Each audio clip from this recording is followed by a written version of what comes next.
Welcome to கிருபை property Chennai. வணக்கம் மக்களே. நம்மகிட்ட முடிச்சூர் பக்கத்தில் பிடிசி ஹோட்டல்ஸ் பக்கத்துலேயே அசோக் நந்தவனத்தில் வெஸ்ட் பேசிங்கில் 20க்கு 60 அருமையான பிளாட் ஒன்று சேல்ஸுக்கு வந்திருக்கு. ஆனால் இங்கே பார்த்தீங்கன்னா 2015 தண்ணி வந்த ஏரியா தான். இப்போ பயங்கரமாக லேஅவுட் போட்டு பயங்கரமாக டெவலப் ஆகிட்டு இங்கே பக்கத்துலேயே 2500 போட்டிருக்காங்க லேஅவுட்டு.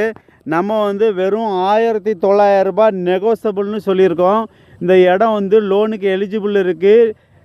DTCP approved plot. இந்த பிளாட் உங்களுக்கு பிடிச்சிருக்குன்னா நம்ம கிருபை ப்ராப்பர்ட்டிஸை மறக்காமல் சப்ஸ்கிரைப் பண்ணி பாருங்கள். லோ பட்ஜெட்டில் நம்மகிட்ட நிறைய வீடு லேண்டு கண்டினியூஸாக போட்டுருக்கோம். உங்களுக்கு பிடித்தமான கால் பண்ணால் போதும். இந்த இடம் உங்களுக்கு பிடிச்சிருக்குன்னா மேலே உள்ள நம்பரை பார்த்து கான்டாக்ட் பண்ணுங்கள். நம்ம கிருபை ப்ராப்பர்ட்டிஸை மறக்காமல் சப்ஸ்கிரைப் பண்ணி பாருங்கள். Thank you so much.